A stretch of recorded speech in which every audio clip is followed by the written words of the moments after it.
Hai Clever People, saya Yuki Sandivilan. Selamat datang.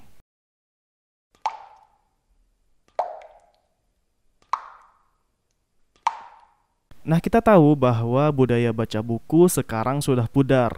Apalagi sekarang zamannya kecanduan akan sosial media. Ya, budaya membaca buku sudah digantikan dengan budaya scrolling down sosial media yang tentunya sangat merugikan. Mengapa merugikan? Itu karena kita hanya mendapatkan sesuatu yang tidak secara signifikan bermanfaat atau bahkan tidak bermanfaat sama sekali. Jadinya kita hanya menyia-nyiakan waktu saja. Itu karena sosial media memang didesain untuk adiktif atau akan membuat kita kecanduan. Makanya kita susah untuk tidak mengabaikan sosial media. Oke, jadi di video ini Yuki akan mengajak teman-teman sekalian untuk menutup sosial media dan ambil buku apa saja yang bermanfaat untuk bisa dibaca. Dan dalam video ini, Yuki akan baca suatu buku dan akan mereview apa yang Yuki baca. Sampai berapa sanggupnya, dengan syarat harus lebih dari 15 menit. Dan buku yang akan Yuki baca ialah Mudah Memahami Ilmu Nahwu untuk Pemula yang ditulis oleh Ibrahim Abu Kaisa. Nah, ini adalah buku untuk mempelajari dasar-dasar ilmu bahasa Arab. Nah, jadi Yuki akan membaca buku ini selama 15 menit lebih ke depan.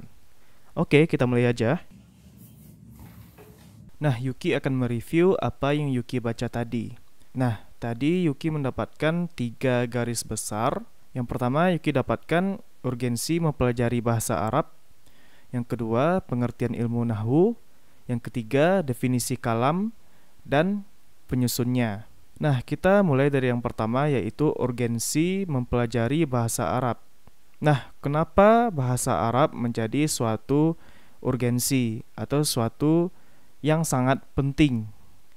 Nah, itu karena Al-Quran diturunkan berbahasa Arab. Nah, kita sebagai seorang Muslim tentunya kita wajib untuk membaca dan memahami Al-Quran. Untuk memahami dengan baik, tentunya kita harus paham bahasa dari Al-Quran itu sendiri, yaitu bahasa Arab.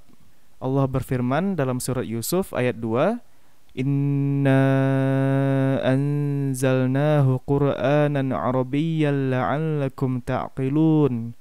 Yang artinya sesungguhnya kami menurunkan Al-Quran dengan berbahasa Arab agar kamu memahaminya. Surat Yusuf ayat 2. Jadi, untuk memahami Al-Quran dengan baik, kita harus memahami bahasa Arab. Selanjutnya ialah pengertian ilmu nahwu. Nah, pengertian ilmu nahwu adalah ilmu tentang kaidah-kaidah dasar bahasa Arab yang diambil dari Al-Quran, kemudian hadis sahih, lalu ucapan orang Arab, agar mengetahui perubahan akhir sebuah kata, baik i'rab atau bina'. Sejarahnya, ilmu nahwu pertama kali disusun oleh Abul Aswad Ad-Duwali atas perintah Amirul Mukminin Ali bin Abi Thalib.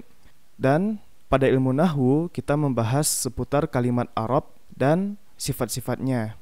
Faidah dari mempelajari ilmu nahwu, yang pertama, dapat membantu memahami Al-Quran dan Sunnah atau hadis-hadis Nabi. Yang kedua, pandai percakapan bahasa Arab. Yang ketiga, menjaga lisan dan tulisan dari kesalahan berbahasa Arab. Selanjutnya ialah definisi kalam dan penyusunnya. Nah, kalam itu artinya perkataan yang harus memenuhi 4 syarat, di mana syarat-syaratnya yaitu yang pertama, lafaz, di mana perkataan tersebut memiliki suara yang mengandung huruf hijaiyah. Yang kedua, murakab, yang mana perkataan tersebut harus tersusun, yaitu tersusun dari 2 kata atau lebih. Yang ketiga, mufid, di mana perkataan tersebut harus berfaedah sempurna atau jelas dan tidak gantung. Yang keempat, bil wad'i, di mana perkataan tersebut harus dengan bahasa Arab, disengaja dan dilakukan secara sadar. Nah, penyusun kalam sendiri itu ada 3. Yang pertama ada isim, di mana itu adalah nama atau kata benda, seperti kitabun yang artinya kitab, hisan yang artinya kuda, zaidun, zaid yang artinya zaid.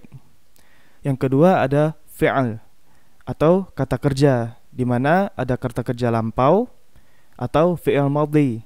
Contohnya ialah kataba yang artinya telah menulis. Ada kata kerja sekarang atau biasanya kita kenalnya ialah present tense, di mana itu adalah fi'il hal. Contohnya ialah yaktubu, dia sedang menulis.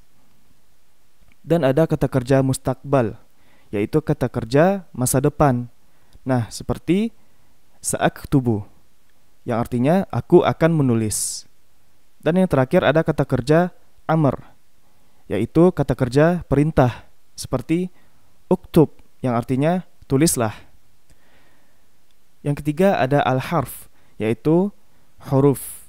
Al-harf atau huruf di sini maksudnya ialah kata yang memiliki hanya satu suku kata tetapi bermakna jika bersambung dengan kata lain, seperti lam atau tidak, hal yang artinya apakah, fi yang artinya di dalam, dan masih banyak harf yang lainnya. Allahu a'lam. Baik, sampai di sini dulu. Read with me, study with me. Terus lakukan hal yang bermanfaat. And as always, stay clever. See ya.